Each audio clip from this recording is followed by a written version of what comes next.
la sesión pasada nosotros platicábamos acerca de compactación. Les decía nada más para no entrar tan fuera de ambiente, platiquemos de algunas cosas muy esenciales. Fíjense, nosotros decíamos que era un proceso de densificación, que lo hacemos los humanos a propósito, lo hacemos a propósito porque pues queremos construir algunas obras de infraestructura, llámese vialidades o llámese plazas comerciales o urbanización, procesos de urbanización. Miren, yo creo que ahí, ahí vale la pena comentarles algo. Miren, aquí la vez pasada platicábamos acerca de que existen personas que se dedican a hacer el diseño de esta estructura vial, eso por ahí lo platicamos la vez pasada, y que existe un método que se llama el método de la UNAM y el método y también otros métodos internacionales que nos permiten identificar cuánto mide cada una de estas capas según el tránsito diario promedio anual. Ok, ahora alguien dirá, bueno, pues sí, pero yo no quiero construir vialidades, ¿no? Sino que tal vez alguien de ustedes diga, no, pues es que yo la verdad me quiero dedicar a la construcción de viviendas en serie. Yo he visto por ahí que Casas Sara, Casas Geo, Casas Urbi, y todas esas desarrolladoras de vivienda, pues sacan mucho dinero porque, bueno, esa es nuestra visión, ¿no? Porque construyen casitas iguales, ¿no? Entonces, todas las casitas iguales, pues resulta que nada más pagan un proyecto arquitectónico y lo replican 1000 veces, ¿no? Entonces, pues yo creo que eso debe tener mucha ganancia. Bueno, sí, en realidad tiene bastante ganancia, pero no tanta, ¿eh? Y algo importante por lo que me acordé ahorita, es de que estas casitas de interés social o de producción en serie, sería muy caro, sería muy caro que cada una de ellas, a cada una de ellas se le construyera sus zapatas. Pues porque imagínate, hay que construir 1000 casas y entonces hay que hacer 1000 zapatas o para 1000 viviendas, ¿no? Entonces, para economizar ese proceso de precisamente de producción en serie, pues algo que se suele realizar es de que no se coloca zapatas, sino que más bien se coloca una losa de cimentación. Y esa losa de cimentación, pues, es diferente a una losa normal porque va armada con, ya sea con varilla o con malla electrosoldada. Ok, ahora, ¿eso qué nos permite? Pues ahorrarnos mucho material de excavación y simplemente se le colocan losas de cimentación. Probablemente tú escuches en alguna ocasión que la gente común y corriente diga, es que las casas de aquí no tienen cimentación. Bueno, no, sí tienen cimentación, nada más que es por medio de una losa o una losa y un poco de prototraves. Ahora, un requisito para esas losas, pues es de que estén asentadas sobre un material uniforme. Y entonces, debajo de ellas se suele colocar capas de tepetate. Por lo menos por acá piensan unos 40 centímetros de capa de tepetate compactado. Ahora, precisamente esa capa de tepetate compactado tiene que cumplir con alguna de estas características de material, calidad subrasante. Es lo común, ¿no? Que se utilice material calidad subrasante. Entonces, bueno, pues por eso la sesión anterior nosotros platicábamos acerca de que esa calidad del material, o sea, qué características debe tener ese material, lo podemos encontrar en la página del Instituto Mexicano de Transporte, que es un organismo dependiente de la Secretaría de Comunicaciones y Transportes. Así como nuestros amigos los gringos tienen la AASHTO y que ellos se rigen a través de esa Asociación Americana de Operación de Carreteras, bueno, pues nosotros tenemos la SCT y de ahí dependemos y de ahí se derivan muchas otras normas y requerimientos que hay que cumplir, ¿no?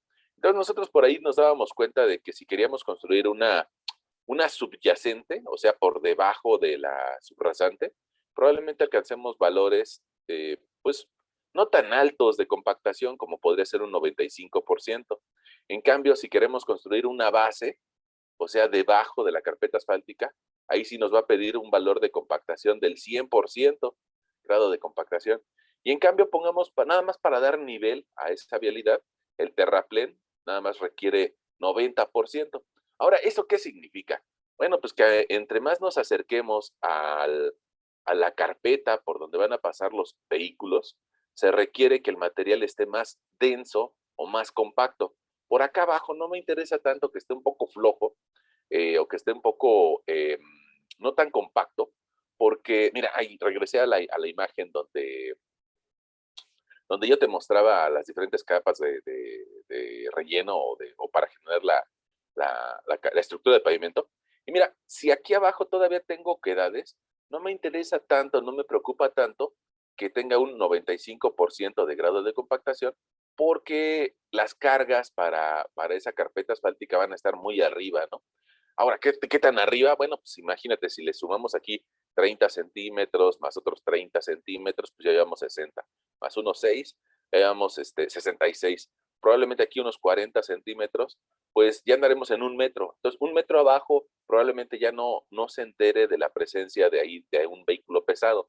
Y la misma construcción de estas capas va a traer como consecuencia que el material de abajo se empiece a compactar. Entonces, por eso la norma, digamos que para la construcción de terraplén o nada más para darle nivel a esa sección estructural, pues me permite valores un poquito bajos, ¿no? Pero, en cambio, la base, esa sí queremos que quede muy, muy, muy densa, ¿no? Y entonces ahí para la base nos está pidiendo un 100% de grado de compactación. Mira, ahí te lo muestro en la siguiente diapositiva, ¿no? Ahora, yo te decía la sesión pasada que, que esas especificaciones para cada tipo de capa debajo de una vialidad te lo da el Instituto Mexicano de Transporte en la sección de normativa para carreteras. Bueno, sí, creo que la vez pasada incluso nos metimos a esa página.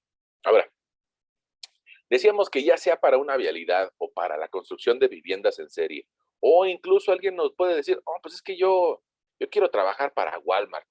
Órale, pues está bien que quieras trabajar para Walmart, pero alguien dirá, bueno, yo quiero trabajar para Walmart y entonces no tiene nada que ver la compactación.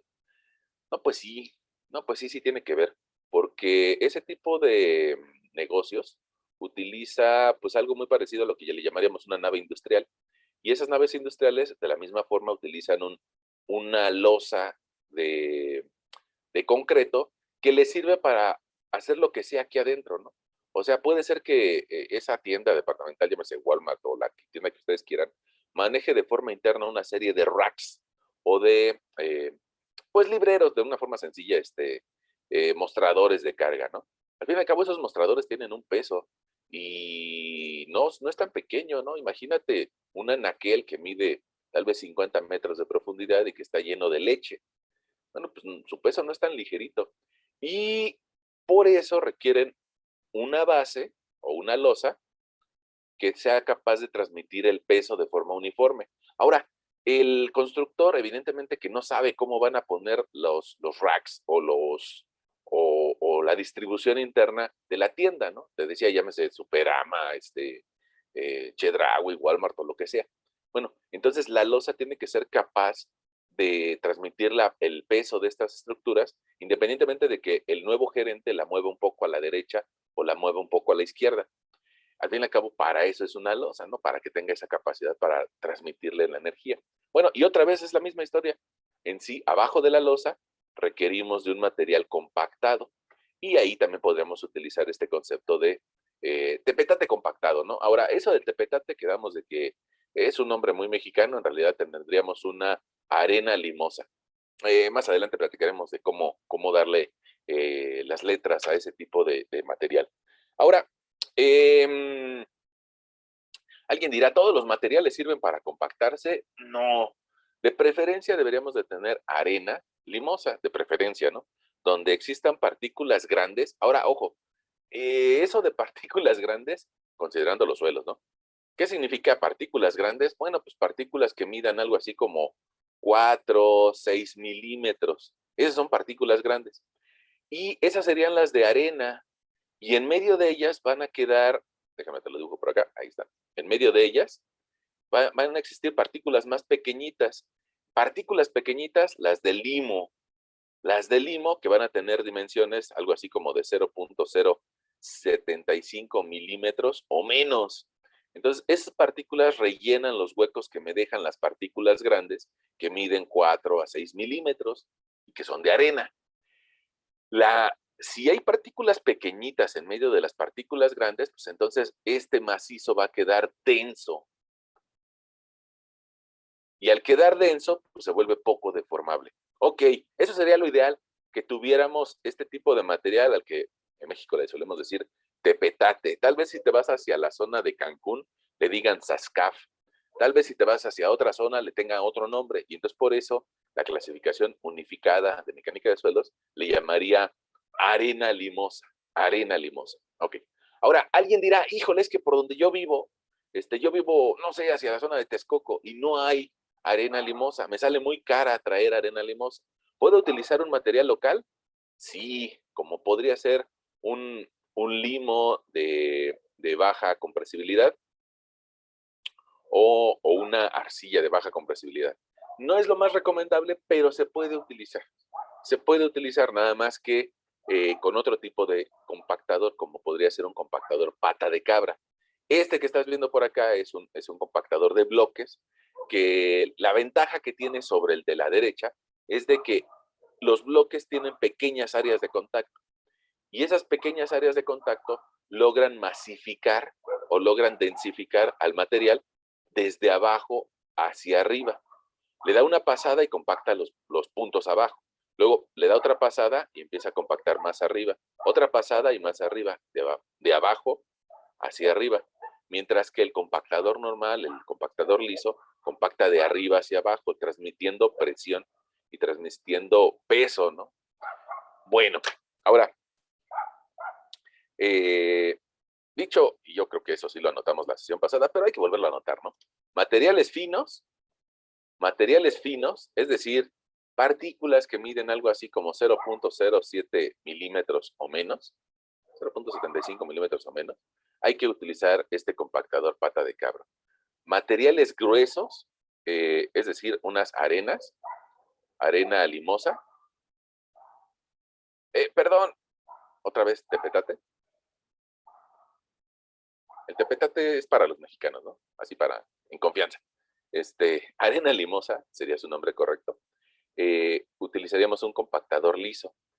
Y si tuviéramos materiales ya tipo rocas, más bien se utiliza un tractor o un tractor que le da cerradas encima de ellas. Bueno, eso se podría utilizar para un piedraplén o para rellenar un río. El problema de que las partículas sean tan grandes es de que generan puntos de contacto que no están muy bien definidos qué está pasando ahí. Entonces, fíjense, déjenme borrar esto. Déjenme borrar esto. Borrar. Bueno, imagínate que por ahí fuera necesario cruzar algún pantano, ¿no? Entonces, a veces el suelo pantanoso pues también va a ser muy, muy inestable, muy endeble. Por eso se podría pues tomar rocas y aventarlas un poco a fondo perdido. Esas rocas, las primeras se van a enterrar. A medida de que le vayamos agregando más y más peso, las primeras de ellas se van a incrustar en el fondo del lago. Pero por la misma blandez o por la misma superficie inestable del fondo del lago, no podríamos saber cuánto material se va a ocupar. Entonces, a eso se le llama fondo perdido. No sabemos cuánto material se va a ocupar, pero por alguna razón, pues tenemos que pasar por acá arriba, ¿no? Entonces, a medida de que nos acerquemos más a la superficie, pues entonces sí le vamos a pedir requerimientos de 90% de compactación, 95% de compactación o hasta el 100% de compactación, ¿no?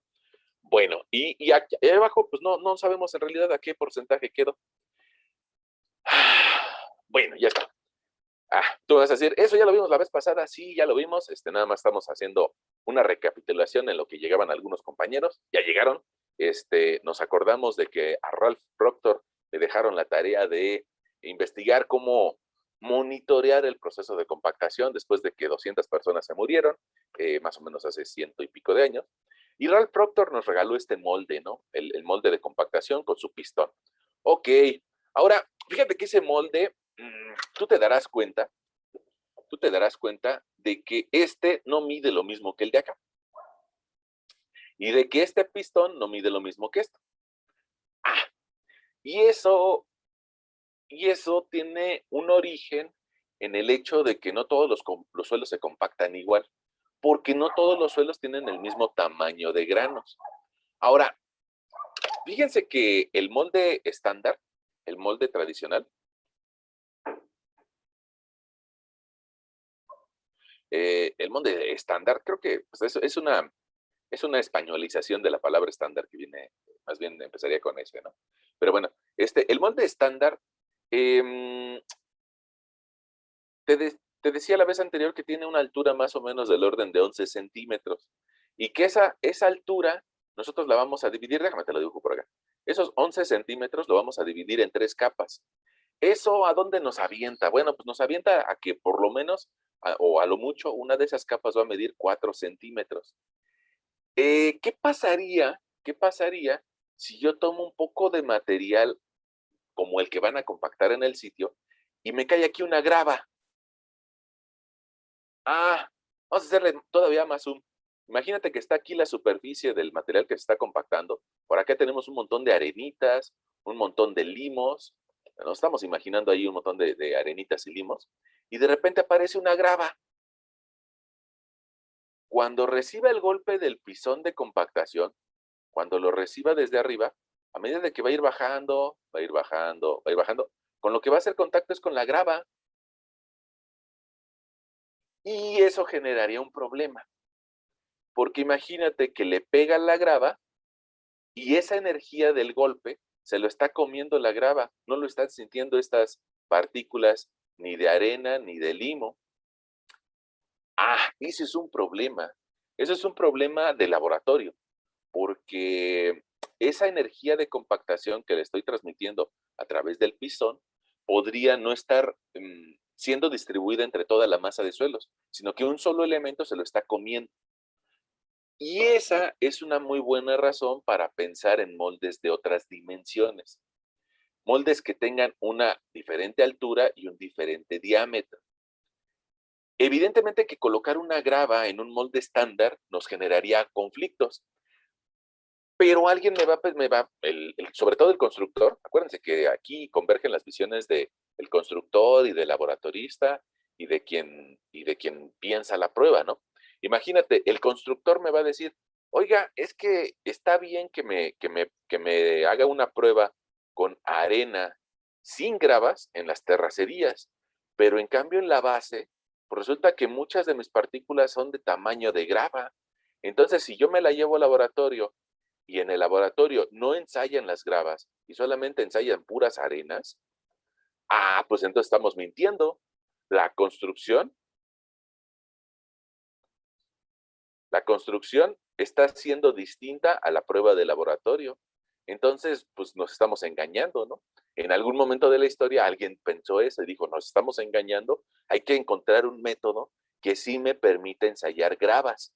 Y para eso sale el método modificado, que utiliza moldes más robustos en los que sí puedo incluir material grueso.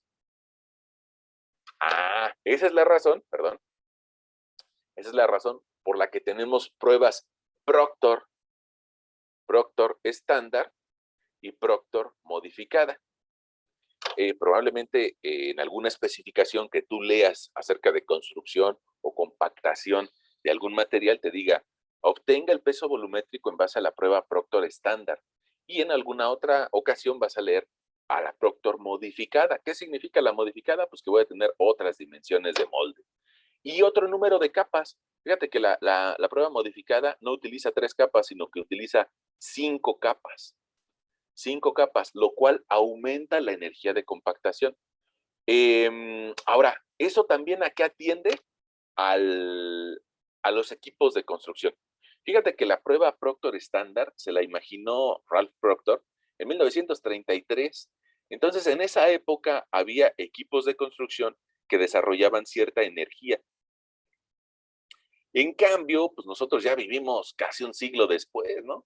Nosotros estamos en el 2021 y evidentemente que hay otros equipos de construcción que aportan más energía.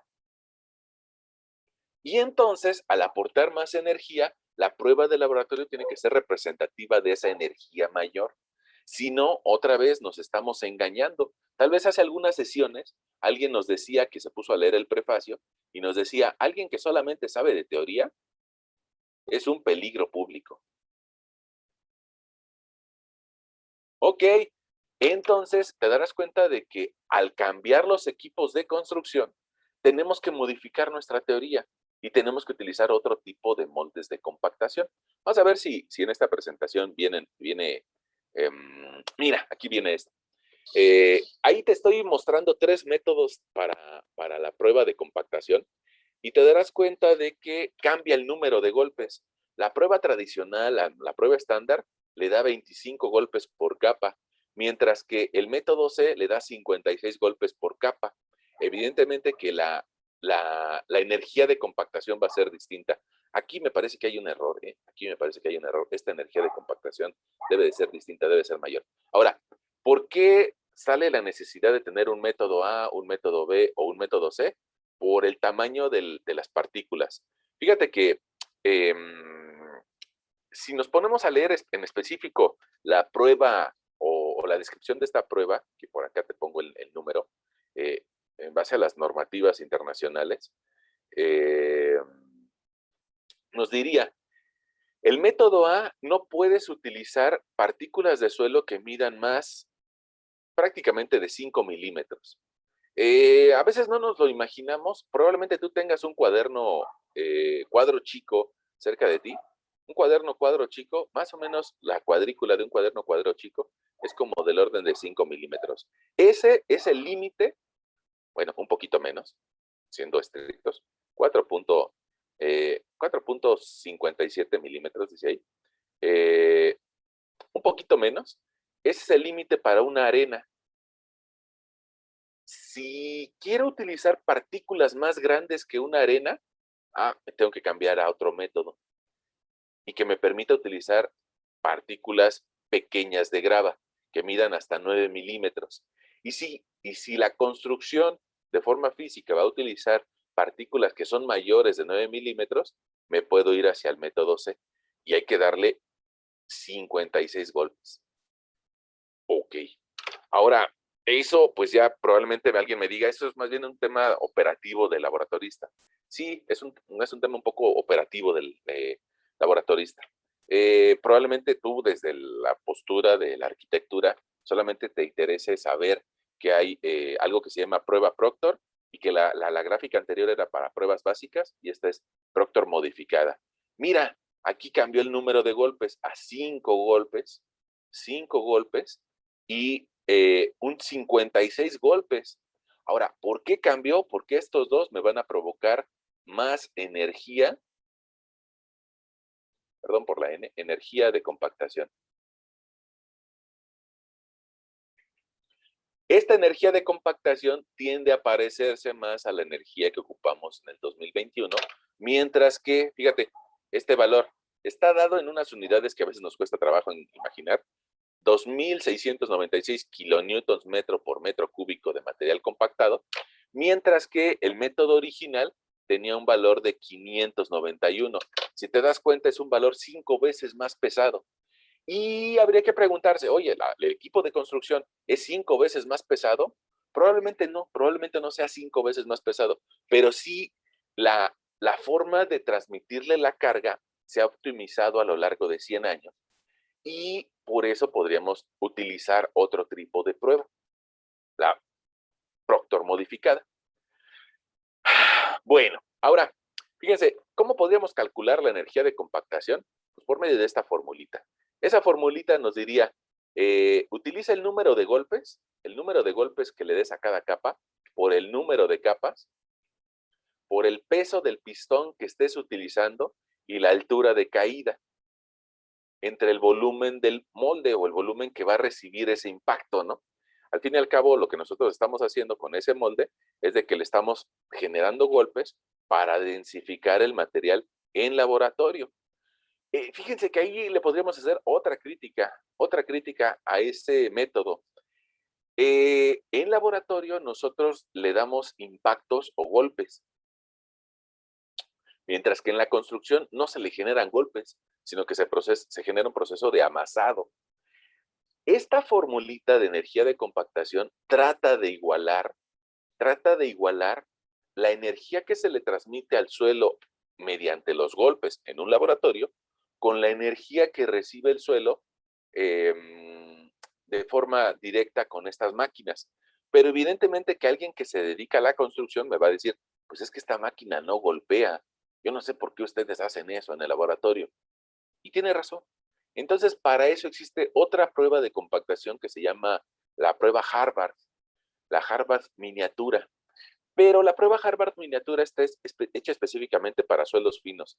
Harvard. Esa prueba Harvard miniatura se utiliza un pistón mucho más pequeño y más reducido. Y entonces, otra vuelta, tenemos un problema, ¿no? Que las dimensiones del pistón son muy pequeñas comparadas con el material que en realidad se va a estar ocupando y que se va a utilizar en extensiones pues, bastante generosas.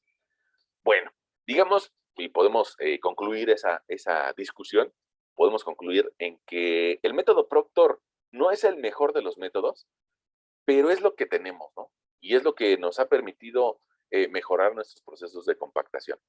Bueno, ahora, mira, me parece que esta lámina o esta diapositiva no la platicamos la vez anterior. Y atiende un poco a lo que nosotros veíamos en sesiones anteriores. Yo te decía, bueno, la realidad del suelo es de que hay partículas gruesas, chiquitas, medianas, chiquitas, grandes, medianas, grandes, chiquitas. Bueno, y unas de esas tienen humedad y otras no, en medio de ellas.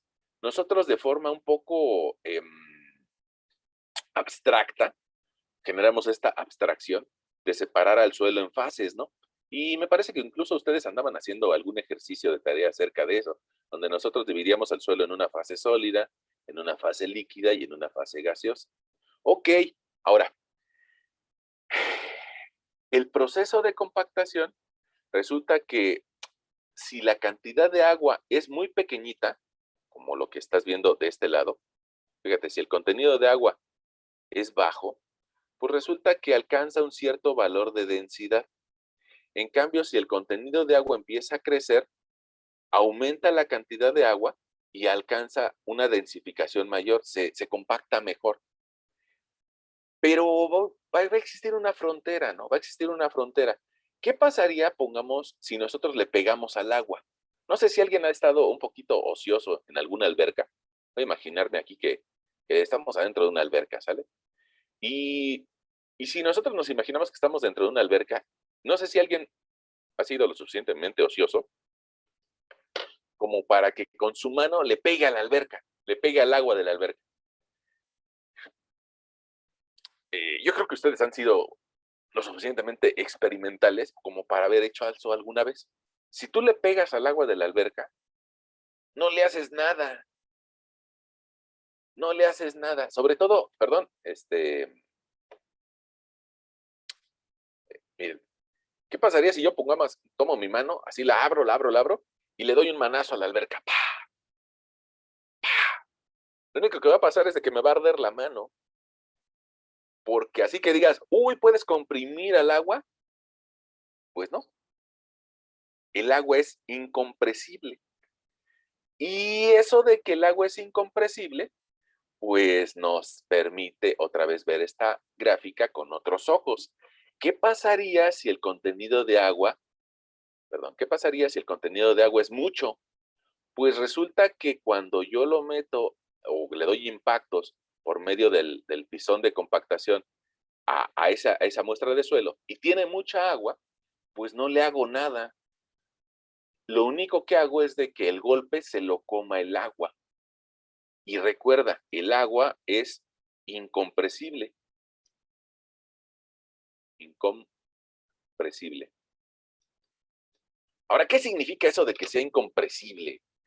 Pues que no la puedo comprimir. O sea, si ustedes toman una botellita de agua, así de esa que nos venden en Lox o donde tú quieras, si toman una botellita de agua y está cerrada, tú te puedes parar encima de esa botella de agua y no le vas a hacer nada. Es más, sería bueno que lo experimentaras, ¿no? Sería bueno que tomaras una botella de agua cerrada y que te pares encima de ella. Y te vas a dar cuenta que no la puedes comprimir porque el agua es incompresible. Ahora, si el agua es incompresible, pues no importa si le doy 56 golpes o si le doy 25. De todas formas, ya no voy a lograr densificar el material.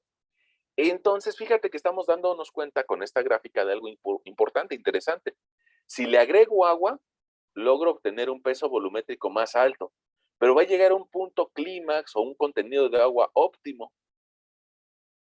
Después de ese contenido de agua, si le sigo agregando agua, resulta que ya no se va a compactar bien y va a empezar a bajar la densidad o el valor que yo quisiera obtener de densidad. Fíjense que eso normalmente sí se aprecia cuando hacemos la práctica de compactación. Em, los alumnos, usualmente es una práctica que les gusta mucho, porque se dan cuenta de que, miren, voy a buscar una imagen por acá. Miren, se dan cuenta de que al tener diferentes contenidos de agua, pues por lo menos cambia de color el material, ¿no? Y uno de ellos incluso hasta se vuelve pegajoso.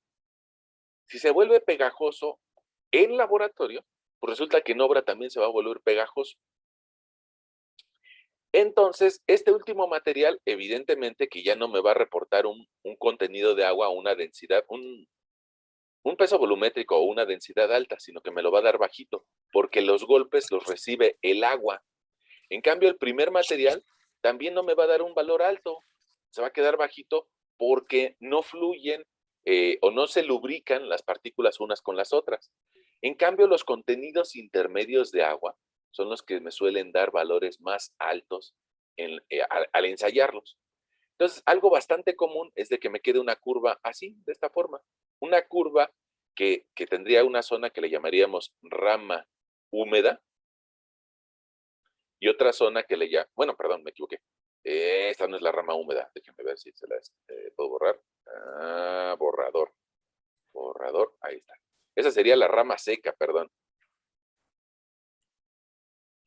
Rama seca y otra sería la rama húmeda. Ahora, ¿qué es lo importante de esa gráfica? Que ya la vemos, de hecho, la vez pasada, ahorita hacemos otra para que nos ayude. ¿Qué es lo importante de esa gráfica? Saber cuál es el contenido de agua óptimo. Ese contenido de agua óptimo es el que se le tiene que reportar al constructor. El constructor, el ingeniero Botasfuertes, perdón, el ingeniero Botasfuertes, pues no le interesa la ciencia y no le interesa cuánta energía le estamos aplicando en el laboratorio o que si sabemos o no medir el molde con nuestro calibrador Vernier. Eso no le interesa al ingeniero Botasfuertes. El ingeniero Botasfuertes nada más quiere aventar material y acabar con su obra rápido. Entonces, al constructor lo que le podemos decir es, mira, si quieres acabar tu obra rápido, te voy a dar un contenido de humedad que tú tienes que igualar en el sitio. Es decir, muy parecido a estos. Y con ese contenido de humedad vas a encontrar la densidad mayor.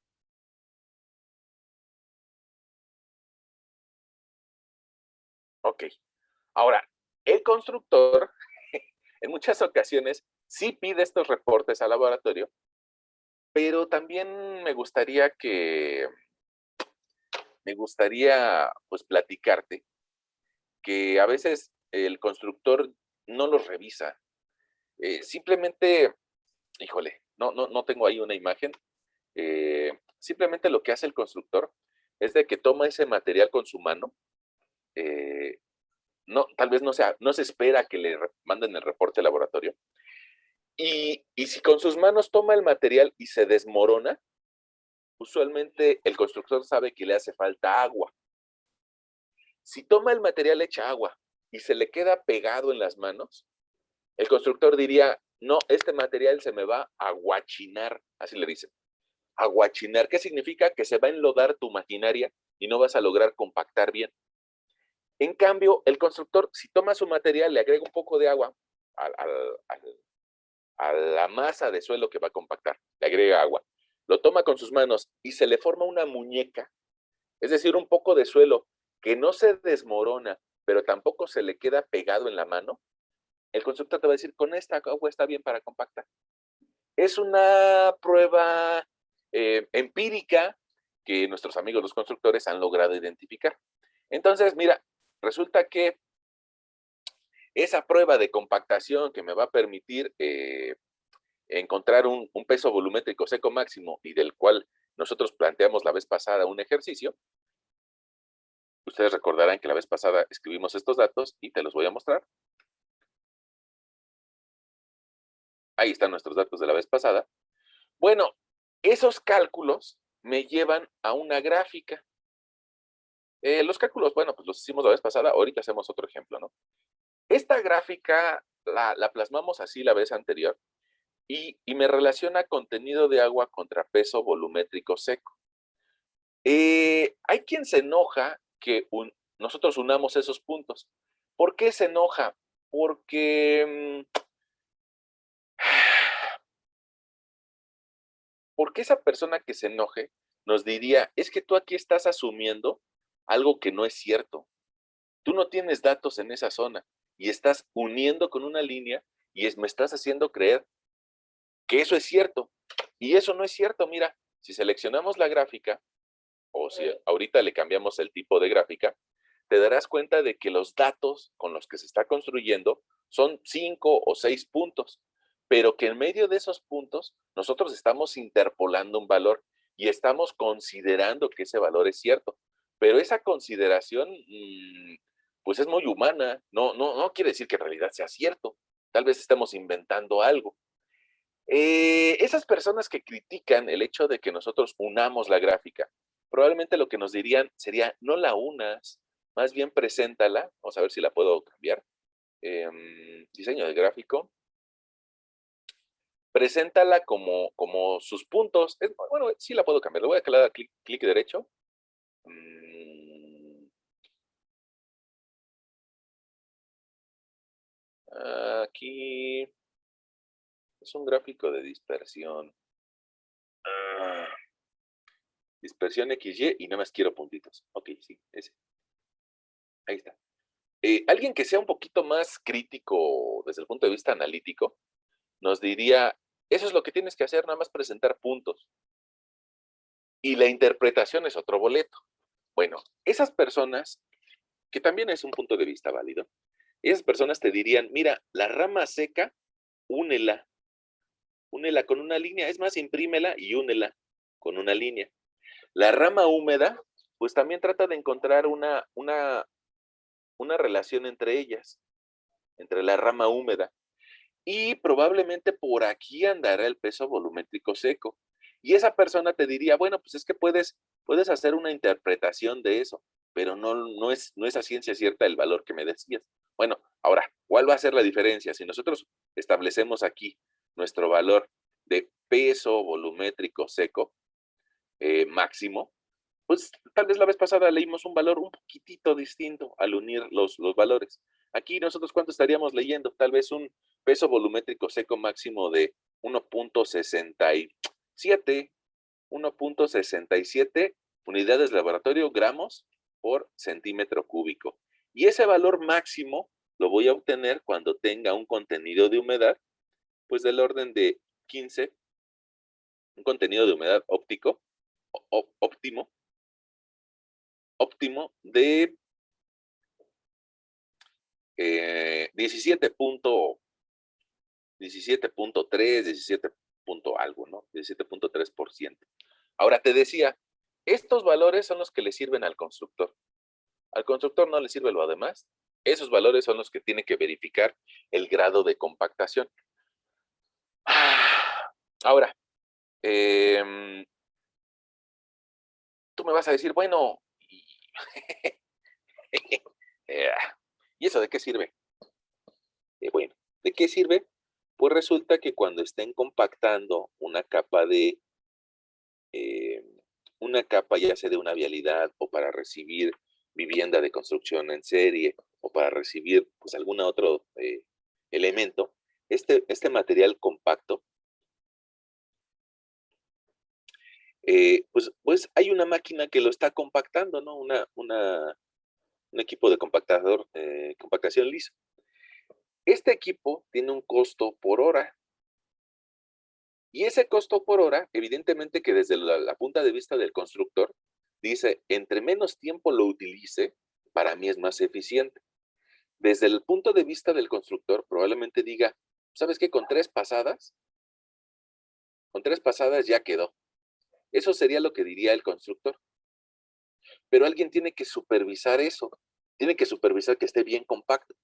Entonces va a llegar un laboratorio o una supervisión con un laboratorio, y para ellos, si no hicieran pruebas, él diría, ¿sabes qué? Pues dale 50 pasadas. Aquí hay una discrepancia, ¿no? Como que es mucha diferencia. ¿Por qué? Bueno, pues tal vez a la supervisión le interesa que eso quede bien puesto. En cambio, el constructor dice, pues yo entre más rápido lo entregue, mejor. Esta discrepancia, el laboratorio va a ser el que lo resuelva. Y el laboratorio lo que va a llegar a hacer a ese sitio es de que va a hacer una cala de compactación. Va a hacer una pequeña perforación, va a sacar el material y lo va a pesar en una balanza de campo, ¿no? Una báscula de campo. Va a decir, aquí tengo una cierta cantidad de peso. Ok. Y ese laboratorio va a empezar a rellenar esta excavación, la va a rellenar con arena de Ottawa. Por ponerlo de una forma sencilla, es un material que sabemos exactamente qué volumen ocupa. No necesariamente tiene que ser Ottawa, ¿sale? Pero con eso va a lograr encontrar el volumen. Y si yo tengo la relación entre peso y volumen, ya sé el peso volumétrico. Con una prueba rápida podríamos determinar, perdón, aquí me equivoqué de letra, debe ser una W. Con una prueba rápida podríamos determinar su contenido de agua. Y ese contenido de agua expresado de forma decimal me permitiría encontrar el peso volumétrico seco. Es decir, peso de la muestra entre 1 más contenido de agua decimal. Esa es parte todavía de relaciones volumétricas, ¿no? Ahora, con este valor, si el laboratorio llega a ese sitio y reporta un peso volumétrico compacto, seco, tal vez de 1.59 toneladas metro cúbico, pues entonces habría que compararlo contra este, que debería de ser el 100% de compactación. Ese es el 100% de compactación. Pues hago una reglita de 3. Yo divido 1.59 toneladas metro cúbico entre 1.67 toneladas metro cúbico y encuentro lo que sería el grado de compactación. Bueno, y lo multiplico por 100, ¿no? Lo multiplico por 100. Entonces, esta prueba que me está reportando el laboratorio de obra y me está diciendo, pues, ¿sabes qué? Así con las pasadas que le dieron, al laboratorista de obra no le interesa cuántas pasadas le dieron. Él no lo debe de saber. Él además dice, bueno, ya está tu material bueno, ya quieres seguir a una siguiente capa. Pues déjame verificar el grado de compactación. Y entonces de esta operación, el laboratorista nos reportaría 1.59 entre 1.67, nos diría en ese momento, ¿sabes qué? Tu material está compactado hasta el 95.2%, 95.21%. ¿Eso es lo correcto o es incorrecto? Pues depende del material que estés compactando. Mira, nosotros decíamos que si vas a compactar una base, las normas te piden que lo compactes al 100%. Si vas a compactar terraplén al 90% o una subyacente al 95%. Dependiendo del material que estés trabajando, ya te lo podrían autorizar o no. Entonces, fíjate que valdría la pena anotar que este tema de compactación tiene varias vertientes, ¿no? Voy a ponerlo por aquí, compactación. Tiene una vertiente desde los ojos o el punto de vista del constructor. Tiene otra vertiente de laboratorio. Y la visión de estas dos vertientes va a determinar cuánto me va a costar el compactar ese terraplén o esa capa de material compacto. Ahora, evidentemente que arriba de estas dos personas, pues debe de existir algo que se llamaría proyecto, ¿no? Y ese proyecto también tiene que verificar la normativa. Probablemente alguien diga, no, pues es que yo voy a construir una placita comercial y no tengo por qué cumplir la normativa de la SCT ni del Instituto Mexicano del Transporte. No, pues a mí es un terreno privado, no me importa la normativa de estos dos amigos, ¿no? Es un terreno privado. Pero te pueden servir como referencia. Y entonces el proyectista puede decir en su proyecto, quiero que compacten el material a un 95% de su peso volumétrico seco máximo. Eso lo puede pedir el proyectista. Si no existe una norma aplicable. Si estamos en una obra, digamos, federal, pues habría que cumplir con la normativa, ¿no? Bueno, ahora, ¿qué significa ese 95% de compactación? Bueno, ya nos imaginamos qué significa, ¿no? Pero sobre todo, ¿qué efectos va a tener? Fíjate que si yo estuviera sobre un terraplén 100% compacto, pues podría pasar un tráiler encima de él y no le va a hacer nada, porque ya está 100% denso. Pero ¿qué pasaría si nosotros pasamos un tráiler encima de un material que está 95% denso? Significa que todavía tiene un 5% suelto. Ah, caray. Ese 5% suelto, ¿qué significa? Bueno, pues que si tienes por acá un terraplén que tiene de altura 1 metro, 1 metro, 5% de 1 metro, 5% de 100 centímetros, pues significarían 5 centímetros. Ah, caray. Entonces, si tu proyecto te dice, o tu obra te autorizan un 95% para rellenar 1 metro, significa que a largo plazo, a medida de que pase un operador y pase otro operador y otro operador, probablemente después de algún tiempo ya no mida 1 metro, sino que obtengas una deformación y que ahora ya nada más mida 95 centímetros, ¿no? Eso, bueno, en el mejor de los sentidos, esperemos que nos lo podamos imaginar, en el mejor de los sentidos se va a hundir parejito. ¿Creen que se hunda parejito? Pues yo creo que no. Yo creo que por donde pasan las llantas va a tener una rodera y en el otro lugar donde pasa la llanta otra rodera. Y si pasa en otro lugar la llanta otra rodera. Eso, lo más normal es de que por donde pase la carga se generen las deformaciones. De 5 centímetros quedamos, ¿no? Para un terraplén de 1 metro. Ok, entonces esa es la razón por la que la normativa de la SCT me dice, materiales que van a estar en contacto con autos, tienes que compactarlo al 100% para que no se provoquen deformaciones. Ahora, ¿por qué la misma normativa me permite 90% en capas inferiores? Ah, porque lo que dice esa normativa es, eh, si lo de arriba lo compactas al 100%, entonces todo esto se va a comportar como un bloque sólido. Y si lo de abajo está tal vez al 95%, no me interesa porque se va a comportar como un bloque sólido. Entonces todo completito se va a hundir, pero al fin y al cabo voy a seguir teniendo una superficie de rodamiento adecuada para los vehículos. Es decir, no va a cambiar, no me va a generar roderas o hundimientos superficiales, visibles. Sí se va a hundir, sí se va a hundir, lo que mida el material de aquí abajo, ¿no? Pero parejito, siempre y cuando que la base esté compactada al 100%. Y por eso, por esa misma razón, la normativa, mira, aquí está, la normativa para bases me pide 100% de compactación. Bueno, ahora, quedamos, bueno, déjeme ver la presentación. La vez anterior hicimos este ejemplito y por aquí creo que esa presentación termina con esta nota. Fíjese que esa es parecería que ya aprendimos algo a través de los años, parecería, ¿no? Que ya aprendimos algo acerca de los años, pero mira, esa es una nota un poco reciente, dice, el ministro defiende el cambio de acumulación de relaves mineros tras un desastre en Río de Janeiro, híjole, no dice, mira, sí, aquí dice, en 2019 la presa de Campos Nuevos en Brasil.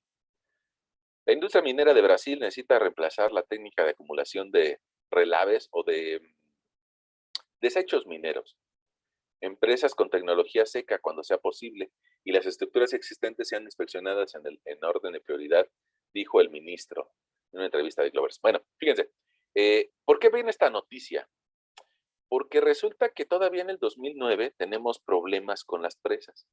Todavía tenemos problemas con las presas. ¿Por qué? Pues porque todavía hay personas que dicen, bueno, no es necesario compactar todo, ¿no? Ya, que se quede así. Bueno, ¿qué pasa con una presa? Ya ves que decíamos de que cada metro que no se compacta al 100%, pues puede provocar deformaciones de 5 centímetros. Imagínate que una presa hay que ir haciendo una capita de 20 centímetros y luego otra capita de otros 20 centímetros, y luego otra capita de otros 20 centímetros, y luego otra capita de otros 20 centímetros, y luego otra capita de otros 20 centímetros. Seguramente ya les dio flojera. Y otra capita de 20 centímetros. Y otra capita de 20 centímetros. Y después de muchas capitas de 20 centímetros, probablemente lleguemos a alcanzar la altura de la presa. Yo te decía la vez pasada que en México, en la zona de Culiacán, de Sinaloa, de Guayabitos, se han llegado a construir presas de 200 metros de elevación. 200 metros de elevación. Imagínate 200 metros de elevación en capitas de 20 centímetros. Bueno, evidentemente que se llevan mucho tiempo. Y eso, pues desespera a la gente, dice, aunque signifique una obra de 5 años o de 6 años, desespera a la gente y de repente dice, ya como está, ya autorízame la siguiente capa. El constructor, cada uno de los equipos de construcción, tiene que esperar que el equipo de laboratorio le diga, esta capa ya está bien compacta para poder colocar la siguiente. Viene otra vuelta el equipo de laboratorio y le dice, esta capa ya está bien compacta para que puedas colocar la siguiente. Evidentemente que eso va a ocasionar retrasos de tiempo y en algún momento alguien va a decir, ya así como quedó, vámonos a la otra. En muchas ocasiones pasa, sobre todo en pavimentos, que la capa inferior no cumple con el criterio de compactación, pero por las prisas de la obra ya se terminó colocando una capa encima de ella. Porque la gente que anda en obra siempre anda con prisa.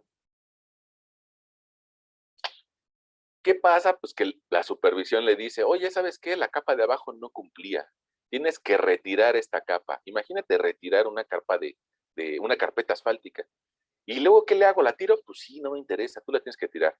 Bueno, pues ese error en muchas ocasiones terminan arreglándolo con corrupción y diciendo, bueno, aquí no pasó nada.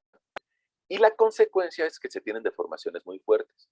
Ahora, imagínate esta presa, si tiene 200 metros de alto, lo que podría significar una compactación al 95%. Si nosotros le sacamos el 5% de 200 metros de alto, pues son 10 metros. 10 metros los que se podría deformar. Ahora, el problema de esa presa no es de que se deforme 10 metros, ¿no? Probablemente alguien diga, pues es poquito. Bueno, no es tan poquito, pero ¿qué pasaría si alguna de estas capas se deforma y se comprime o se densifica? Bueno, el problema es de que la de arriba, lo más seguro es de que no se deforme de una forma parejita, sino que se empiece a deladear porque uno de los bloques bajó, mientras que los otros no. Y si la de arriba también baja el bloque central, pero los otros no, pues entonces empiezan a generar fisuras internas. E imagínate qué le pasa a una presa que tiene fisuras internas cuando quiere guardar agua. Pues por medio de esas fisuras empieza a fluir el agua.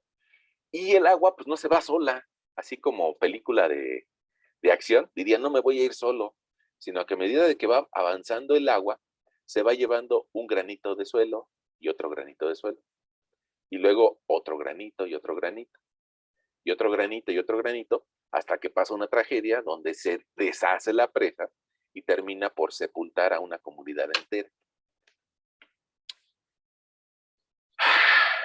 Fíjense, perdonen, a mí me gusta mucho ver las noticias, ¿no? No sé si en estos días han escuchado que la presa hacia la zona de Tula, me parece que es la presa de Simapán, y también la presa en Do, pues están al 100% de su capacidad. Qué bueno que estén al 100% de su capacidad, nos habla de que la construyeron bien, que su construcción estuvo de forma correcta, pero pues hay un problema que si ya está al 100% de su capacidad ya no puede recibir más agua y entonces van a tener que desfogarla o sacarle un poco de agua y eso va a terminar por inundar una zona o una región en la zona de Hidalgo. Bueno, las presas nos sirven para guardar agua, pero también para regularla. ¿Y qué pasaría si esta presa se cae, como en este caso? Bueno, pues que toda el agua llega a una comunidad y termina por matar a la población que está por ahí. Algo de eso tiene que ver con la infraestructura urbana y bueno, pues nosotros podemos aportar pequeñas partecitas a ese proceso urbano si sabemos cómo hacer una compactación. Bueno, fíjense, la vez pasada, descartar. La vez pasada nosotros hicimos esta gráfica y probablemente alguno de nuestros compañeros nos dijo, oiga, profesor, ¿va a haber otro ejemplo? Porque yo como que no le entendí. Ah, bueno, pues por acá traemos otro ejemplo, ¿no? Ejemplo 2 de compactación. Eh, una serie de datos, pues tal vez como lo tomaríamos ahí en el laboratorio, ¿no? Fíjense, eh, el molde en donde se va a compactar el material, o el molde donde se realiza el proceso de compactación del laboratorio, pues hay que anotar qué número de molde es, ¿no? Los laboratorios a veces tienen un molde 1, un molde 2, 3, 4. Si es un laboratorio grande, pues puede ser que tenga hasta 15 moldes, ¿no? Si es un laboratorio chiquito, pues por lo menos va a tener unos 3. Entonces, pues hay que anotar qué número de molde es. Y sobre todo hay que medirlo, ¿no? Hay que medir cuánto mide su diámetro interno. Diámetro interno. ¿Por qué el interno? No me interesa cuánto tiene de espesor el molde. Me interesa el diámetro interno porque es lo que va a recibir de material. También me interesa medir la profundidad. Con esa profundidad, altura y el diámetro puedo calcular el volumen. Entonces, por acá te puse unos valores acerca de una prueba que tiene, ese molde tiene un diámetro interno de 10.22 centímetros y 11.23 centímetros. Con esos valores nosotros podríamos calcular su volumen, ¿no? Volumen. Ahora, ¿cómo le podríamos hacer para calcular el volumen? Bueno, pues tenemos un cilindro y primero tendríamos que encontrar el área de la tapa. El área de la tapa por la profundidad. Para encontrar el área, nosotros tendríamos que multiplicar pi por el diámetro al cuadrado, ¿no? Por el diámetro al cuadrado. Al 94, 2. Creo que ahí nos dice el amigo que me estoy equivocando, que me hizo falta un multiplicador. Ahí está. El diámetro al cuadrado. Pero me vas a decir, no, profesor, esa fórmula está mal. Yo cuando iba en la primaria me dijeron que el área de un círculo es pi por, pi por radio al cuadrado. Ah, bueno, sí, ese es el área del círculo, pero también lo puedo encontrar como pi por diámetro al cuadrado entre 4, ¿no? Es la misma fórmula, debemos llegar al mismo valor. Entonces ahí si estoy elevando el diámetro al cuadrado, pues me haría falta dividir ese resultado entre 4. Ahí está. Ah, caray, nos dice que no se sabe esa operación. Tal vez escribí algo mal. Ah, ah, ya, aquí. Ya está. Me faltaba el paréntesis del pi para que supiera el valor, ese valor irracional de 3.1492, quién sabe qué cosas más, ¿no? Bueno, ahí está mi volumen. No, no es cierto, ese sería el área. Y todavía esa área necesito ponerle un paréntesis y multiplicarlo por la profundidad, que sería la altura del cilindro. Ya ves que yo te decía más o menos, la vez anterior, yo te decía la vez anterior que el volumen del cilindro Proctor es aproximado como de unos 950, 930 centímetros cúbicos. En esta ocasión ese molde pues, nos dio 921 centímetros cúbicos y pues bueno, ni modo, habrá que hacer nuestra prueba con ese valor, ¿no? Ahí está. Ahora, tú recordarás que nosotros platicábamos acerca de que se repite la prueba varias veces con diferentes contenidos de agua. En alguna ocasión muy seco, luego le vamos aumentando agua, le vamos aumentando agua. ¿Y eso qué va a tener como consecuencia? Bueno, la consecuencia va a ser que el peso que nos reporte el molde con suelo adentro de él, pues va a ser diferente entre una ocasión y otra. Probablemente cuando tenga más humedad, la humedad permite que las partículas resbalen en medio, unas en medio de las otras, y con eso se densifique más. Por eso tenemos diferentes valores de peso a medida de que tenemos diferentes valores de contenido de humedad. Si te das cuenta, esta prueba o esta muestra se ve mucho más seca que esta de la derecha, ¿no? Esta se ve un poco más húmeda, mientras que la prueba de la izquierda se ve más seca. Bueno, pues aquí en nuestra hojita de Excel tenemos algunos valores de repetir esa prueba 5 veces. Aquí nos dice peso del molde, vamos a abreviar ese molde, vamos a dejarlo nada más en molde, mol, peso de molde más suelo húmedo. No sabemos qué tan húmedo, ¿no? Nada más sabemos que estaba un poco más mojado. Ahora, ¿por qué estaba un poco más mojado? Por esto, no, espérame. Por esto, porque nosotros intencionalmente le agregamos agua. Y le agregamos agua para encontrar con cuánta agua se compacta bien. Si le agregamos poquita, no se va a compactar bien. Si le agregamos mucha, no se va a compactar bien. Hay que encontrar cuál es la cantidad homogénea o óptima para encontrarle, para compactar el material. Ahora, fíjate, esta charola, yo te decía la vez pasada que pues es común que este tipo de pruebas la realicemos tal vez con unos 5 kilos de material, más o menos 5 kilos de material. Probablemente un laboratorista muy experimentado y que no separe las muestras, probablemente te va a decir que con 2.5 kilos, con 2 kilos, es más que suficiente, con 2.5 kilos. Un laboratorista muy experimentado con 2.5 lo hace. Pero si nosotros queremos separar el material y darle tiempo para que se humecte, pues entonces sí vamos a requerir por lo menos unos 5 kilos. Yo creo que también esta imagen es bastante representativa, ¿no? Sería la clásica bolsa de 1 kilo, y que pues, nos permite confirmar lo que te decía yo por acá, ¿no? 5 kilos. Ahora, un laboratorista un poquito experimentado, estos 2.5 kilos les empezaría a aventar agua de a poquito en poquito y la prueba la repetiría varias veces agregándole agua. Un laboratorista un poquito experimentado. Aquí te muestro el otro procedimiento que es de una cantidad de suelo, irlo separando con diferentes contenidos de agua. Bueno, ahora, como verás en la imagen anterior o en la nueva, eh, la realidad es de que prefiero ensayar 5 o 10 o a lo mucho 7 kilogramos, prefiero pelearme con esta cantidad de material a pelearme con 3 toneladas en la obra. Prefiero dedicarle un par de horas, 2 horas para hacer la prueba de compactación en laboratorio, a tener gente parada con 3 toneladas de material o con, no, por decirte algo, 20 metros cúbicos de material, ¿no? Entonces, puede ser que alguien diga que es latoso, sí, pero es mejor dedicarle 2 horas una persona a tener 20 metros cúbicos parados. Bueno, ya está. Ahí lo que te explicaba era de que le dábamos variación de contenido de humedad. Ahora, déjenme regresar a mi hojita de Excel.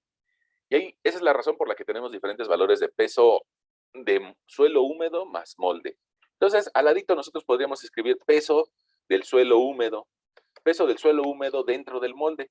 Y ese lo podríamos encontrar al restarle 5,844 menos 4,200 que nos dice por acá arriba que pesó el molde, ¿no? Menos 4,200. Ahora esos 4,200 serían gramos, F2 gramos.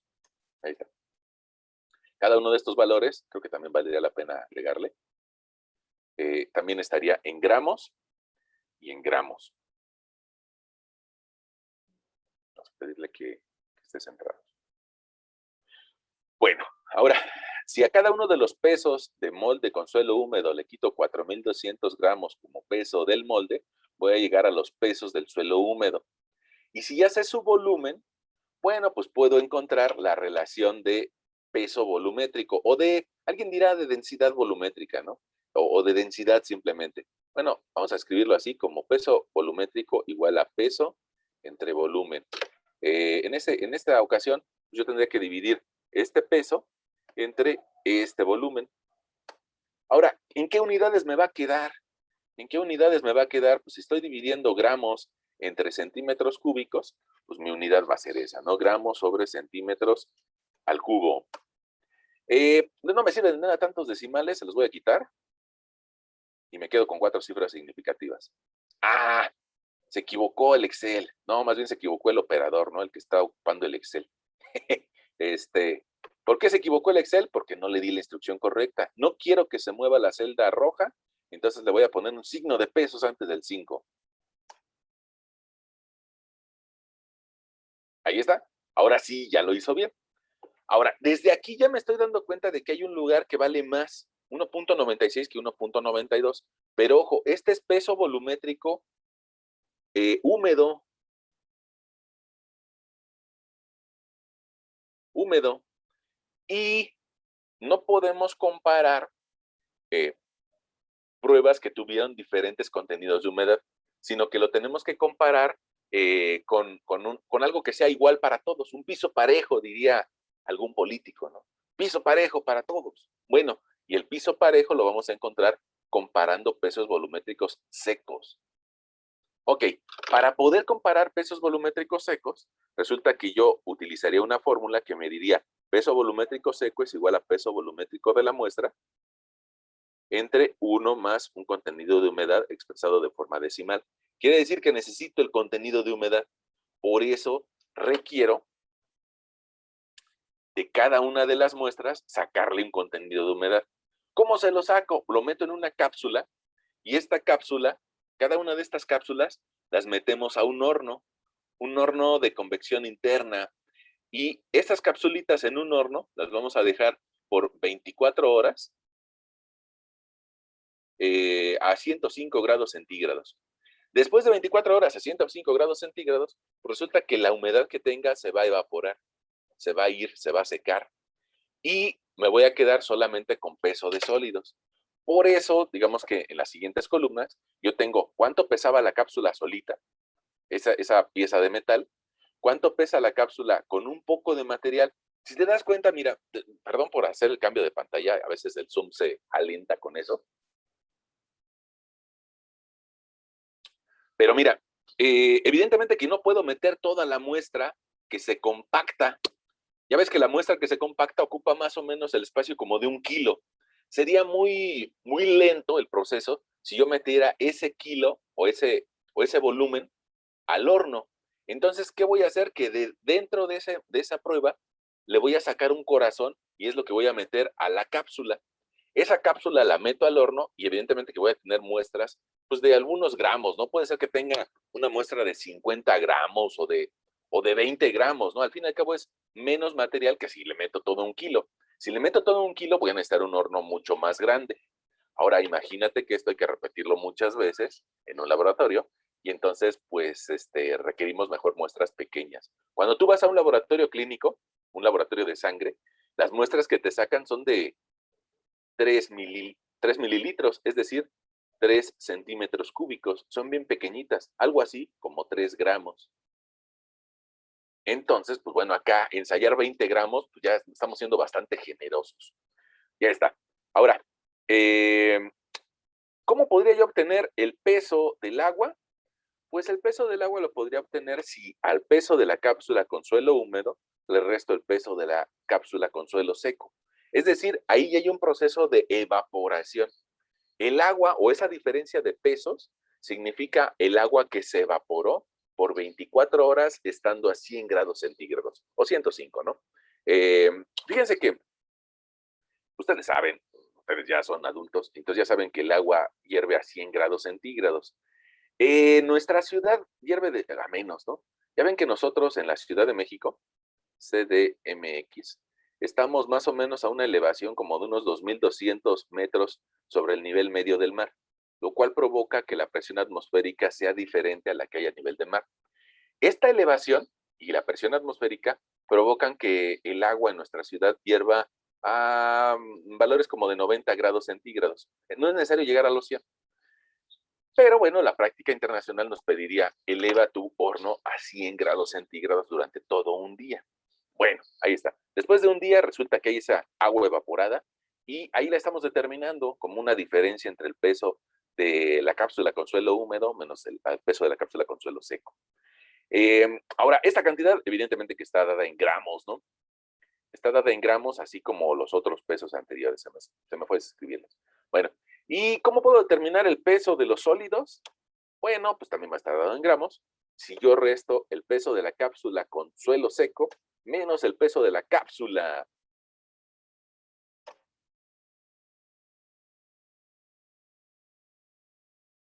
Ahora, ¿qué me está haciendo falta?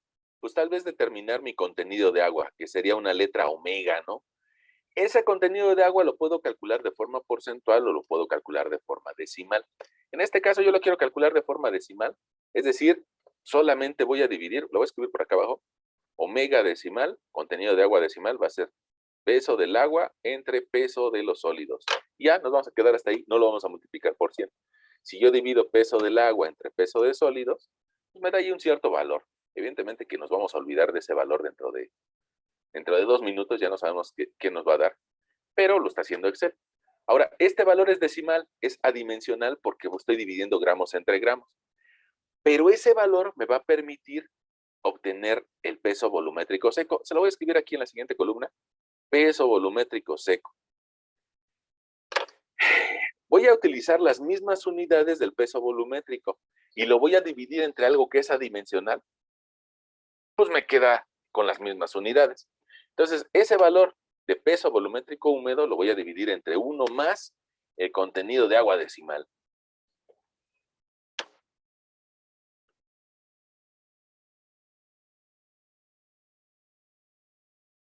¿Qué unidades tiene? Gramos sobre centímetro cúbico. Son unidades de laboratorio, ¿no? Evidentemente que si le pasamos este reporte al ingeniero Botasfuertes, nos va a decir, oye, pero yo manejo toneladas, yo no entiendo eso de los gramos. Ah, bueno, pues no se preocupe, ingeniero Botasfuertes, ahorita le explicamos eso. Para eso, para explicárselo mejor al ingeniero Botasfuertes, pues podemos tomar estos valores y graficarlos en un sentido vertical. Entonces le voy a decir a mi Excel, señor Excel, inserte una gráfica de dispersión, una gráfica que me permite graficar en 2 dimensiones. Ok, el señor Excel nos hace caso y insertamos nuestra gráfica en 2 dimensiones, nada más que hasta este momento solamente tenemos una dimensión, la dimensión del peso volumétrico. Entonces seleccionamos nuestros datos, le decimos quiero seleccionar los datos y aquí le digo quiero modificar mi serie. Ahora quiero darte la segunda variable o la segunda dirección, que serían los contenidos de agua. Y esos te los vamos a dar de aquí al ladito. Bueno, ahí están ahora sí los dos datos, una gráfica de 2 direcciones, y probablemente esté mal distribuida mi gráfica, ¿no? Entonces le voy a decir al señor Excel, no quiero graficar desde 0, sino quiero graficar desde punto 15. Entonces le digo aquí al señor Excel, quiero graficar desde punto 14 hasta el final, hasta punto 25, sí, está bien, hasta punto 25. Entonces el Excel ya me escuchó y pues bueno, ahí nos está mostrando unos puntos. Pero esa gráfica, si se la paso al ingeniero Botasfuertes, no le va a entender. Entonces necesito agregarle pues más datos, ¿no? Aquí arriba le puedo decir prueba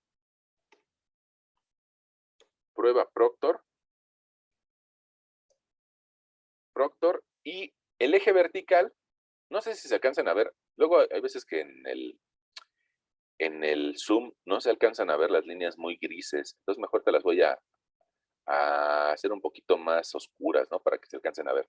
Igual las líneas verticales, te las voy a hacer un poquito más oscuras para que se alcancen a ver. Ahí está. Bueno, evidentemente que necesitamos unos títulos, ¿no? Así como todos nosotros necesitamos un nombre pues para ubicarnos entre nosotros, pues aquí también necesitamos unos títulos. Entonces le voy a decir al gráfico que quiero agregar elementos del gráfico. Quiero títulos del eje horizontal primario y que también quiero el título del eje vertical primario. El título del eje vertical se va a llamar peso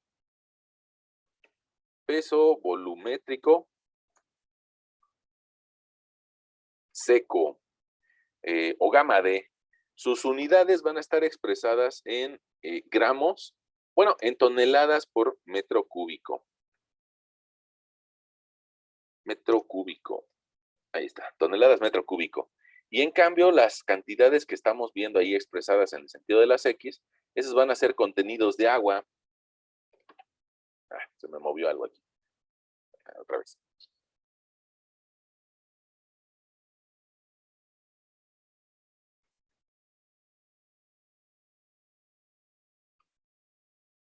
Ese valor, pues está simplemente de forma decimal, ¿no? Bueno, bueno. Ahí tenemos nuestra grafiquita. Vamos a pedirle que que toda la letra de esa gráfica esté en color negro, para que se aprecie mejor, y pues simplemente vemos puntos. Atendiendo a la recomendación que yo te decía hace rato, parecería como que aquí estamos viendo una tendencia que podríamos nosotros pues ubicar entre lo que sería la rama seca y lo que sería la rama húmeda. Fíjense que eso de rama seca y rama húmeda, como que tiene importancia en zonas de unas temperaturas muy altas, ¿no? Pongamos en Chiapas, o en general en nuestro país se llegan a alcanzar a temperaturas bastante altas. Y una pregunta, si me dicen que por acá, tal vez yo las hago coincidir y las uno, y por acá encuentro mi peso volumétrico seco máximo, fíjate que ahí le podríamos decir al ingeniero Botas Fuertes, ¿sabe qué, ingeniero Botas Fuertes? Usted debe de compactar su material con un contenido de agua óptimo, igual al 20%, ¿no? 20%. Y el valor que va a alcanzar acerca de peso volumétrico seco máximo, ya sea que lo escribas así o que lo escribas peso volumétrico seco máximo, pues va a ser de 1.62. 1.62 toneladas por cada metro cúbico. Hace rato yo les decía, es que el ingeniero Botas Fuertes no va a alcanzar a leer el valor en gramos. Bueno, no sé si es necesario, ahorita aclaramos por qué, pero resulta que 1 gramo por centímetro cúbico equivale exactamente a una tonelada por metro cúbico. Me parece que ya cuando veíamos el inicio del tema de relaciones volumétricas, hacíamos ese comentario, ¿no? Que las unidades de laboratorio que usamos en México, con las unidades de obra que se usan en México, son compatibles, ¿no? En, con respecto a peso volumétrico, o alguien llamaría densidad. Bueno, eh, desgraciadamente, el sistema internacional no utiliza esas unidades, ¿no?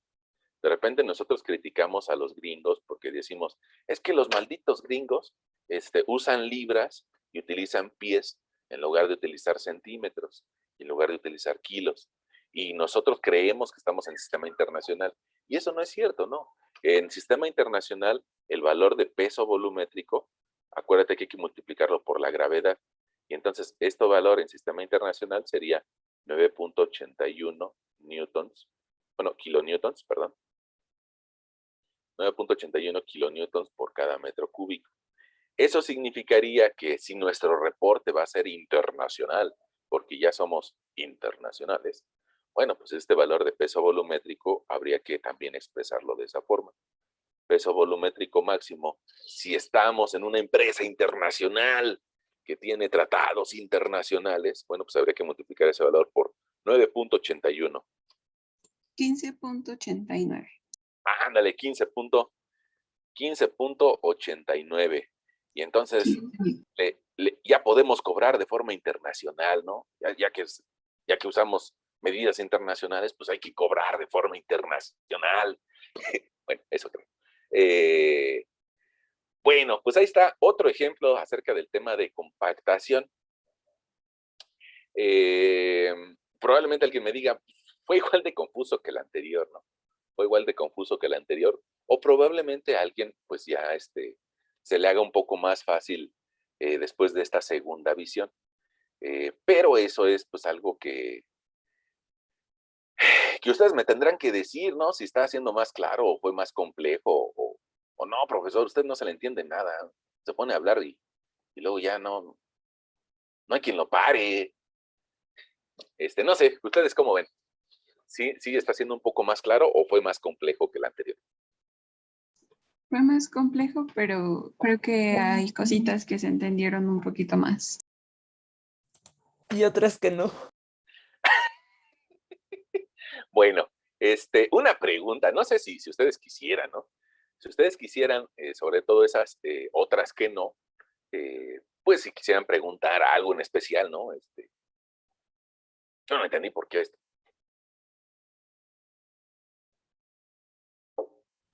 Profe, yo tengo una duda, pero no del problema de ahorita, sino de los que dejó de tarea. Yo también. Porque no entendí, la verdad no entendí. En el primer problema me perdí, nada más pude sacar el peso de la muestra. Bueno, no, no me acuerdo cómo se llama. Sí, creo que sí era el peso de la muestra, Fíjense, yo creo que porque no entendí. podemos aprovechar, fíjense que alguno de sus compañeros, por aquí tengo el dato, me mandó un correo y me dijo, y bueno, pues es de este grupo, ¿no? Alguno de sus compañeros me mandó un correo y me dijo, ¿sabe qué, profesor? No me dan las cuentas, ¿no? No me salen las cuentas. Profesor, yo le mandé un mensaje privado y en el mensaje privado le comenté que da densidad, la densidad de sólidos, el peso volumétrico, pero como ya dice el contenido del agua, yo supuse que ese peso volumétrico ya tenía el contenido del agua, o sea, no era el peso seco. Entonces, la fórmula que nos había, bueno, la fórmula para densidad de sólidos, bueno, no se podía despejar. Entonces busqué yo una fórmula, pero no supe si estaba bien, porque ya al momento de hacer como todo mi problema en lo del gas, el volumen del gas me da 13 punto y tantos. Ok. Sí, sí, creo que el compañero, creo que fue Ángel, que me mandó un mensajito por correo y también hubo otros. Nada más que yo les decía que luego los mensajes privados me cuesta mucho trabajo leerlos, porque luego se me empalman, ¿no? Y no quiero mentirles, miren, déjenme, espérense, para compartir. Miren, no quiero mentirles, quisiera mostrarles aquí mi celular, ¿no? De forma directa. Miren, no les quiero mentir. Ahí, a ver si alcanzan a ver ese mensaje. Ahí, déjenme apoyar mi brazo para que no se mueva. Ay, ya se movió.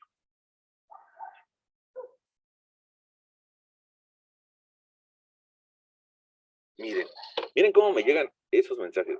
Ahí va. Dice por ahí, Aldair Efren y 9 personas más te mandaron una tarea. Y luego dice, Horta López y 3 personas más te mandaron otra tarea. Luego así me aparecen los mensajes, ¿no? Entonces me dice, por decir algo, Erika y 3 personas más te mandaron una duda. Abro el mensaje y veo una duda. ¿Y las otras? ¿Y las otras? Ya no supe quién fue, ¿no? Entonces por eso les decía que mejor trataran de usar eso de que le pusimos por ahí en Classroom foro de dudas. Pero bueno, ahora, miren, fíjense que el problema, creo que le llamamos problema AA, tiene un problema, tiene algo por lo que no funciona. Fíjense, yo les di un valor de contenido de humedad de 130%, 130%. Y me parece que tenían que excavar una cisterna, había que excavar una cisterna y resulta que ese volumen de la muestra terminaba siendo de 15 metros. Y yo les dije, me parece que tiene un peso volumétrico de 1.68 toneladas metro cúbico y tiene una densidad de 2.68. Una pregunta, ¿alguno de estos valores creo que está mal, verdad? El 1.68 es 1.65. Órale, 1.65 toneladas metro cúbico y una densidad. Bueno, fíjense que después de ver el mensaje de su compañero, me di cuenta de que ese problema está mal. Bueno, ahora eso nos genera un problema, pues digamos, escolar, ¿no? Ahora, ¿por qué está mal? Porque si ustedes determinaban el volumen, resulta que podrían también determinar la masa, ya que el peso volumétrico es, peso entre volumen, y aquí podrían despejar el peso, y les daría un volumen por peso volumétrico. En este caso les quedaría 15 metros cúbicos, 15 metros cúbicos por un volumen por un peso volumétrico de 1.65 toneladas metro cúbico, ¿no? Y eso me parece que les va a dar 26, ¿sí? No, perdón, 24, creo. 75. Órale, 24.75. 24.75 toneladas. Y entonces ustedes podrían decir, pues ya puedo acotar cuánto es mi peso completo, 24.75. Ese sería el peso. Y con respecto al volumen, pues ya tenemos 15 metros cúbicos de volumen. Perdón, creo que lo acoté mal. Voy a corregir, me emocioné. 15 metros cúbicos de volumen. Ahora, después, ¿qué tendríamos que hacer? Y yo creo que muchos de ustedes lo hicieron, y ahí fue cuando se dieron cuenta de que algo no cuadraba. Nosotros diríamos, el peso de la fase líquida más el peso de la fase sólida me debe de dar 24,75. Y ustedes escribieron 24,75 es igual a peso de agua más peso de sólidos. Y resulta que con esta formulita de contenido de humedad, de aquí podríamos nosotros decir 130% es igual a WW entre WS por 100%. Bajan el 100% y les termina dando que 1.3 es igual a WW entre WS. Y esta seguiría la segunda ecuación. Y yo creo que yo lo que haría sería escribir 1.3 WS igual a WW. Y esto lo metemos en la primera ecuación, lo cual nos llevaría a escribir 24.75 más WW como igual 1.3 de WS más WS. Estos dos nos va a dar 2.3 veces WS igual a 24.75. Y creo que ustedes llegaron a que el peso de sólidos vale 10.76. Ahora, ustedes lo escribieron seguramente 10.76 y con esa diferencia pues ya encontraron el volumen del líquido, que es de 13.99, ¿no? 13.99, creo. Sí, 13. Bueno, algo así. Y aquí se enfrentaron a un problema. Se enfrentaron al problema de que yo les dije la densidad de sólidos vale 2.68 y la densidad de sólidos es peso de los sólidos entre volumen de sólidos gamma 0. Si de aquí nosotros despejamos el volumen de los sólidos, pues nos quedaría peso de sólidos entre 2.68 o la densidad de sólidos gamma 0. Y si nosotros hacemos esa división de 10.76 entre 2.68 por 1, pues resulta que aquí creo que nos da 4.015, ¿no? Ahí está. Creo que ahí está. ¿Hasta ahí vamos bien? ¿Vamos igual? El problema creo que se genera aquí, porque aquí tendríamos 13.99. Y entonces si sumamos 13.99 más 4.015, resulta que nos da algo así como un volumen de 18, ¿no? O algo así. El chiste es de que ya no concuerda con nuestro volumen de 15. Entonces, ¿qué podemos decir de ese problema? Pues que está mal planteado el problema, ¿no? Alguno de los datos del problema está mal. Entonces, aquí, pues hay de dos alternativas, ¿no? Yo les podría decir, es que era para ver si estaban poniendo atención. o aceptar que yo planteé un problema malo. Yo creo que tengo que hacer lo segundo, ¿no? Tengo que plantear, y ahí se lo estoy mostrando, que yo puse un problema que no se podía resolver. Entonces, pues, ¿qué hacemos entre todos con ese problema que no se podía resolver? Ustedes díganme. Ponernos 10 a todos. Sí. En ese Me problema, agrada ¿no? esa idea, segundo. Es una buena idea. Funciona para mí, no es cierto. En ese problema, ¿no? En ese problema yo creo que las preguntas de ese problema a todos se los podemos poner bien, evidentemente que no se podía resolver y bueno, ese problema, las preguntas que se generaron de ese problema, pues todos las van a tener bien, ¿no? Y no sé si pudieron realizar el segundo problema o también tenía un conflicto. Piénselo, profe, ya mi confianza se fue al piso porque según yo sabía mucho y de repente ya no me salía nada. Sí, profe, como que nos quedamos clavados con el primero y dijimos, creo que no estamos haciendo bien las cosas. Y bueno, al menos mi compañero y yo nos quedamos muy clavados con eso y estábamos compartiendo dudas de por qué no nos salía. Y pensamos, si le agarramos la onda a le vamos a agarrar la onda al segundo, pero no le agarramos la onda ni al primero, ¿no? Profesor, También. Bueno, tengo una duda, Ajá, porque lo resolví, pero lo resolví como mi cabecita me dio a entender. Entonces, yo lo que hice fue sacar una regla de 3 en algún momento. ajá. Entonces, no sé si estuvo bien o estuvo mal, porque según yo sí me da porque era para sacar el peso líquido y ya lo saqué la regla de 3 con el porcentaje, porque nos había dado el porcentaje.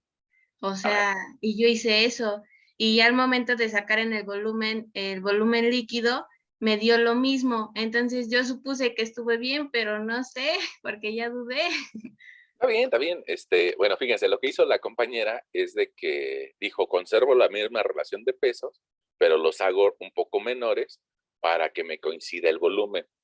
Y suena bien, nada más que, pues al reducir los pesos ya no va a coincidir el peso volumétrico. Entonces, otra vez, alguno de los datos termina por no cuadrar. Ahora, fíjense, yo le estoy diciendo la verdad, yo planteé un valor mal ahí, pero eso que ustedes hicieron, yo creo que no hay que tirarlo a la basura. Más bien ustedes se dieron cuenta que algunos valores puede ser que no encajen y en alguna ocasión me puede pasar eso con un informe que me toque revisar. Y yo me le quedo viendo los informes que me toca revisar y digo, ah, caray, aquí alguien está mintiendo, ¿no? Eh, evidentemente que a veces cuesta trabajo que las personas acepten que están mintiendo, ¿no? O que tuvieron un error, pero nosotros podemos generar un criterio. Ahora, en el caso específico de ese problema, pues aceptamos que estuvo mal, que todos la tienen bien, y lo que nos faltaría sería que entregaran el segundo problema. Si gustan, recorremos a la fecha de entrega de ese segundo problema porque no les dio confianza, porque no lo entendieron, y bueno, el segundo problema sí lo pueden contestar, ¿no? Si quieren, lo movemos la fecha de entrega de ese segundo problema, y la del tercer problema, que ya viene en otra tarea, pues también lo volvemos a cambiar. Pero, pues bueno, eso no debe ser problema, ¿no? O significar algún conflicto. Hay un pequeño problema con nuestro tiempo, que algunas personas creo que ya se tendrán que retirar, pero pues bueno, en eso quedamos, ¿no? Ese problema, todos la tienen bien, todos lo que le entreguen, y movemos un poquito la fecha de entrega para el segundo y tercer problema, ¿no?